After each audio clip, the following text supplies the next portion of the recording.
Hi, welcome back to our channel Hasni Rachapudi. నేను ఈరోజు శనగపప్పు తర్వాత సగ్గుబియ్యం పాయసం రెండు కలిపి పాయసం చేస్తున్నాను. ఇది ఎంతో టేస్టీగా ఉంటుంది, చాలా బాగుంటుంది. ఎవరైనా బంధువులు వచ్చినప్పుడు చేయడానికి కానీ వీటికైనా బాగుంటుంది. ఈ శనగబ్యాళ్ళు సగ్గుబియ్యం పాయసం ఎలా తయారు చేయాలో చూద్దాం. ముందుగా ఈ శనగబ్యాళ్ళను సగ్గుబియ్యాన్ని కలిపి నానబెట్టేసుకుందాం. ఇవన్నీ ఒక గిన్నె తీసుకొని దాంట్లో శనగబ్యాళ్ళు వేసి నీళ్లు పోసిన. ఇవన్నీ సగ్గుబియ్యం కూడా వీటిలోకే వేస్తున్నా. వేసి ఇవి 2-3 సార్లు బాగా కడిగి శుభ్రంగా కడిగి తర్వాత ఒక 15-20 నిమిషాలు ఉడకనిద్దాము. 2-3 సార్లు శుభ్రంగా కడుగుతున్నాను. ఇవన్నీ 2-3 సార్లు శుభ్రంగా కడిగి తర్వాత నీళ్లు పోసి ఇలా ఇవి మునిగిన తర్వాత ఇంకా ఎక్కువ ఉండేటట్టు, అంటే నేను ఒక గ్లాసు శనగపప్పు తీసుకుంటే 3 గ్లాసుల వాటర్ పోసినాను. ఇప్పుడు దీన్ని ఉడకబెడతాము. ఇదిగోండి, స్టవ్ వెలిగించుకొని ఇప్పుడు నానబెట్టి పెట్టుకున్న ఈ శనగబ్యాళ్ళు తర్వాత సగ్గుబియ్యాన్ని స్టవ్ పైన పెట్టి ఉడకబెట్టేద్దాము. ఇవి బాగా ఉడకాలి. ఇవి ఉడకడానికి దగ్గర ఒక 20 నిమిషాలు టైం పడుతుంది. ఇవి ఉడికిన తర్వాత చూపిస్తా. ఇదిగోండి, శనగబ్యాళ్ళు బాగా ఉడికినాయి. ఇప్పుడు దగ్గర 25 నిమిషాలు పట్టింది. చూడండి, సగ్గుబియ్యం కూడా బాగా ఉడికిపోయినాయి. అంటే సగ్గుబియ్యం బాగా ఉడికి దీంట్లో కలుసుకొని పోవాలి. అప్పుడు ఇది బాగా ఎలా ఉంటుందంటే జిగటగా పాయసం చాలా బాగుంటుంది. అందుకోసమని ముందుగానే సగ్గుబియ్యం కూడా వేసుకొని ఉడకబెట్టుకోవాలి. చూడండి, తెల్లగా అసలు దీంట్లోనే ఇలా చూడండి బాగా ఉడికిపోయినాయి. ఇంకా ఇప్పుడు మనం దీంట్లోకి బెల్లం వేసుకుందాము. ఇంకా బెల్లాన్ని ముందుగా తురిమి పెట్టుకున్నాను. ఈ బెల్లాన్ని 1 కప్పు వేస్తున్నా. కప్పుకు కొద్దిగా తక్కువ వేస్తున్నా. ఈ నేను శనగబ్యాళ్ళు సగ్గుబియ్యం కలిపి 1 గ్లాసు వేసింటా. అంటే మనం టీ తాగే గ్లాస్ కంటే కొంచెం పెద్ద గ్లాసుకు వేసినాను. దానికి ఈ కప్పు నిండా బెల్లం వేస్తున్నా. బెల్లం వేసుకొని ఒకసారి బాగా కలుపుదాం. చూడండి, బెల్లం వేస్తాం కదా. బెల్లం వేసిన తర్వాత ఇంకొకటి మనం గుర్తుపెట్టుకోవాల్సింది ఏమంటే, బెల్లం వేసిన తర్వాత ఇవి శనగబ్యాళ్ళు అనేది ఉడకవు. అందుకనే ముందుగానే బెల్లం ఉడకబెట్టుకున్న తర్వాతనే శనగబ్యాళ్ళు ఉడికిన తర్వాతనే బెల్లం వేసుకోవాలి. చూడండి, ఈ బెల్లం కరిగేలోపు మనము దీంట్లో ఇది చూపెట్టినండి.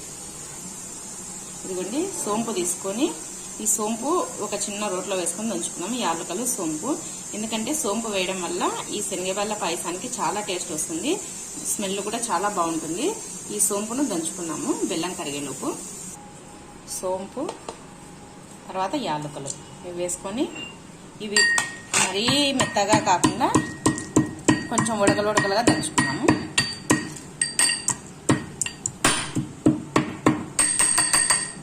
ఇదిగోండి, ఇలా ఉడకలు దంచుకొని ఇప్పుడు ఉడుకుతుంది కదా పాయసము, దాంట్లోకి వేసేసుకున్నాం. ఇది వేసుకోవడం వల్ల మంచి స్మెల్ వస్తుంది.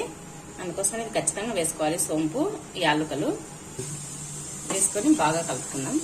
కలుపుకొని ఇప్పుడు మనం ఏం చేయాలంటే మెయిన్ ఇంగ్రీడియంట్ దీంట్లో ఇది ఉప్మా రవ్వ, బాంబే రవ్వ, అదే గోధుమ రవ్వ అంటారు కొంతమంది, ఉప్మా రవ్వ అంటారు. మేమైతే దీన్ని ఉప్మా రవ్వ అంటాము. ఇది వేసేసుకోవాలి. దీంట్లో కొద్దిగా దీంట్లో వాటర్ వేసుకొని కలుపుకొని దీంట్లోకి వేసుకోవాలి. ఇదిగోండి ఈ రవ్వ, దీన్ని వాటర్ వేసుకొని వేసుకుందాం. ఇదిగోండి, వాటర్ వేసుకొని కలిపి వేసుకుంటే ఉంటలు కట్టకుండా ఉంటుంది. ఇది వేసేసుకోవాలి. ఇప్పుడు పాయసంలోనే వేసేసుకోవాలి.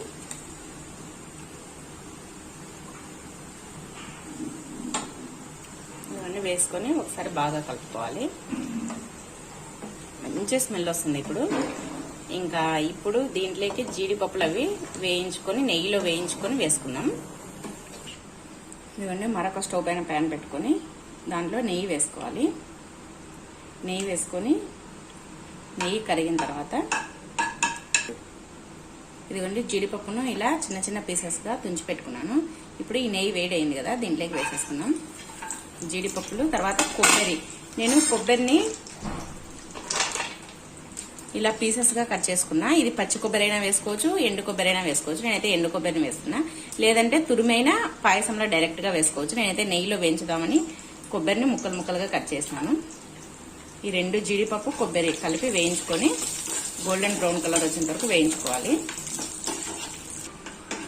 చూడండి, ఇలా గోల్డెన్ బ్రౌన్ కలర్ వచ్చేంత వరకు వేయించుకొని తర్వాత స్టవ్ ఆపేద్దాము.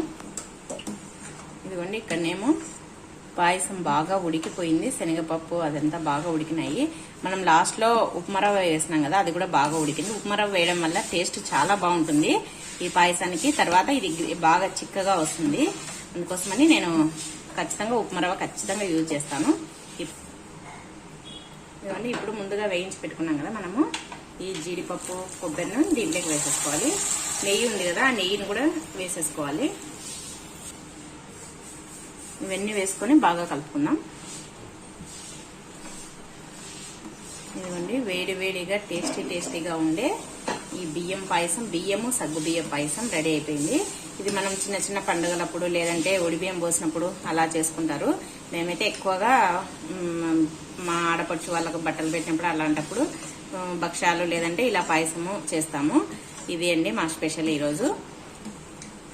ఇంకా పాయసం రెడీ అయిపోయిందండి. ఇంకా స్టవ్ ఆపేస్తున్నాను. ఇదిగోండి స్టవ్ ఆఫ్ చేసినా కదా, దీన్ని ఒక 10 నిమిషాలు అలానే పెట్టేసేయాలి. అలానే పెట్టేస్తే బాగా దగ్గరగా వస్తుంది. మనము చేసేటప్పుడే గట్టిగా చేసినామంటే అది చల్లగా అయిపోయేసరికి ఇంకా గట్టి పడిపోతుంది. అందుకోసమని కొద్దిగా నీళ్ళు చేసుకోవాలి. ఇది కొద్దిసేపటికి బాగా చిక్కగా అయిపోతుంది. ఇంకా ఒక 10 నిమిషాల తర్వాత సర్వింగ్ బౌల్లోకి తీసుకుందాం. ఇవన్నీ సర్వింగ్ బౌల్లోకి తీసుకున్నాం. శనగపాయలు సగ్గుబియ్యం పాయసం.